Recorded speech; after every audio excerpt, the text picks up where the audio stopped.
नमस्कार दोस्तों, नमः शिवाय। जीवन ज्योति चैनल में आप सभी का हार्दिक स्वागत करती हूँ। दोस्तों, आज बात करूंगी तिल चौथ व्रत की। इसकी पूजन विधि क्या है, इसका विस्तृत वीडियो चैनल पे उपलब्ध है, आप लोग चेकआउट कर सकते हैं। परंतु आज मैं बात करने वाली हूँ एक विशेष पूजा की, जो कि इस व्रत में की जाती है। वो क्या पूजा है? यदि आपके घर में इस वर्ष कोई भी मांगलिक कार्य संपन्न हुआ है, जैसे कि विवाह, संतान का विवाह हुआ है, जनेऊ हुआ है, या मुंडन हुआ है, या फिर जन्म हुआ है, तो इस वर्ष यदि ऐसा मांगलिक कार्य आपके घर में हुआ है तो विशेष पूजा हम लोग इस व्रत में रखते हैं। कैसे रखते हैं? जैसे कि हलषष्ठी व्रत में आप सभी माताएं बहनें जानती होंगी कि षष्ठी माता का कोइछा भरा जाता है, कोर भरा जाता है। उसी प्रकार चौथ माता का आभार व्यक्त किया जाता है जब घर में मांगलिक कार्य होते हैं। तो जो तिल के लड्डू बनते हैं, उसी तिल का हम लोग, लड्डू तो अलग बनते हैं, वो प्रसाद के रूप में बनाया जाता है, फलाहार उसका किया जाता है। परंतु जैसे वो तिल है तो उसका एक, यदि आपने मन्नत रखा है कि मैं ये कार्य मेरे घर में संपन्न हो जाए, तो मैं सवा पाव, सवा दो पाव, 5 पाव, सवा किलो, इस तरह से सवाया लगाकर उस तिल को धुलकर, सुखाकर, भूनकर, उसके बाद गुड़ की चाशनी में उसको मिलाकर फिर हम लोग एक आकृति देते हैं। जैसे चौथ माता के व्रत में हम लोग चौथ माता की आकृति बनाते हैं, और ये षष्ठी माता की आकृति बनाते हैं, ज्योतपुत्रिका व्रत में हम लोग आकृति बनाते हैं। उसी तरह वो एक आकृति बनाते हैं जिसमें 2 हाथ, पैर, सर की आकृति, इस तरह उसी तिल और गुड़ के जो वो है सामग्री, उसी से बनाते हैं। और किस पर बनाते हैं? चकले, जो चकला बेलन होता है घर में सभी के, उस चकले पे हम लोग ये पूजन करते हैं। तो ये पूजन मुख्य रूप से माता का आभार व्यक्त करने के लिए, गणेश भगवान जी का आभार व्यक्त करते हैं हम लोग कि हमारे संतान का जन्म हुआ या मुंडन हुआ या विवाह हुआ, आगे भगवान उनके ऊपर हमेशा आशीर्वाद बनाए रखें और उनका जीवन हमेशा सुखमय और मंगलमय हो। तो इसके निमित्त हम लोग यह पूजा विशेष करते हैं।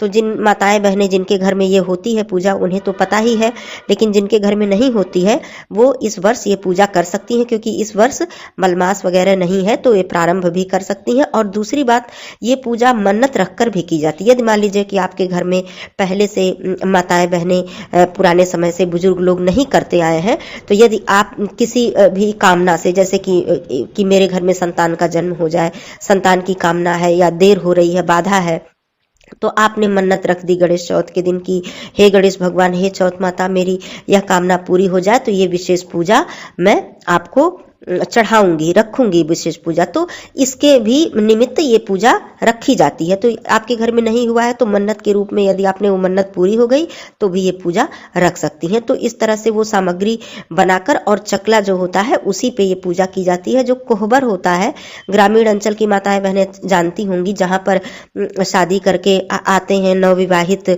जोड़ा आते हैं, तो वहां पर बैठा के उनका पूजन किया जाता है। विशेष वहां पे पूजा की जाती है। जब घर में प्रवेश करती है दुल्हन, तो कोहबर सभी के घर में होता है, तो वो कोहबर में ही ये पूजा होती है विशेष। तो इसको बनाया जाता है, सर, 2 हाथ 2 पैर बनाकर, लेकिन इसको खुद नहीं काटा जाता है। एक जो पंडित, अपने जो पंडित है, पुरोहित हैं, या फिर आपके घर में कोई ब्राह्मण, जैसे भांजे वगैरह होते हैं, तो इनको ब्राह्मण का स्वरूप माना जाता है। इनको बहुत ही ज्यादा सम्मान दिया जाता है हम लोगों के घर में। तो इनके, अगर जैसे ननद के जो बेटे होते हैं, तो इनसे भी हम लोग ये कार्य करवा लेते हैं, स्वयं नहीं करते हैं।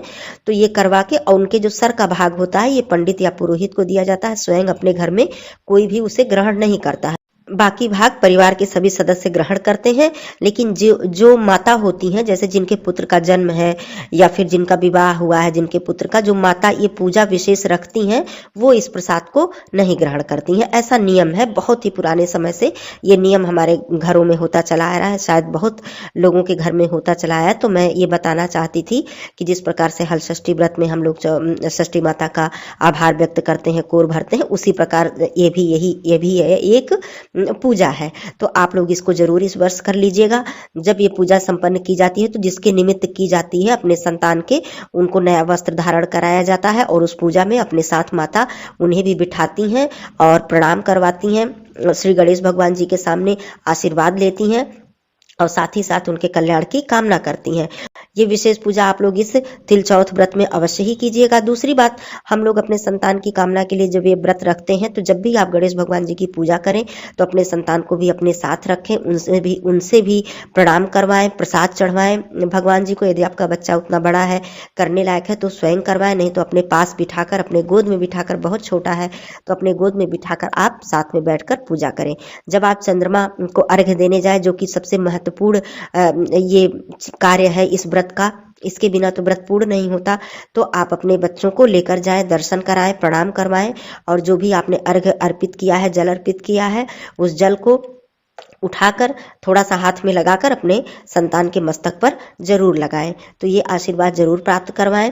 इस तरह से आप लोग तिल चौथ व्रत की पूजा करें। और यह विशेष पूजा यदि आपके घर में होती है तो जरूर इसे करें, यदि नहीं होती है तो अपने बड़े बुजुर्ग से पूछ कर इसे करें। यह विशेष आभार होता है, इसे करना बहुत ही महत्वपूर्ण भी माना जाता है, और साथ ही साथ यह भी मान्यता है कि इससे हमारे संतान को गणेश भगवान जी का और चौथ माता का आशीर्वाद प्राप्त होता है। उनका वैवाहिक जीवन या उनका जन्म हुआ है, मुंडन हुआ है, तो आगे से सब कुछ उनके जीवन में मंगल ही मंगल होगा, ऐसी मान्यता है। तो ये जरूर करें। मैंने सोचा कि इस तिल चौथ व्रत में पूजा विधि तो मैंने बता दिया है, लेकिन साथ ही साथ ये विशेष पूजा भी जरूर बता दूं।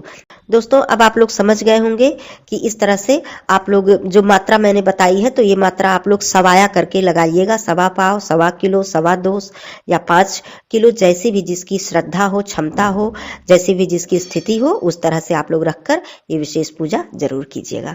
जानकारी अच्छी लगी हो तो चैनल को सब्सक्राइब जरूर कीजिएगा, वीडियो को लाइक और शेयर कीजिएगा। फिर मिलती हूँ अगले वीडियो में, तब तक के लिए आप सभी को तिल चौथ व्रत की हार्दिक शुभकामना। धन्यवाद दोस्तों।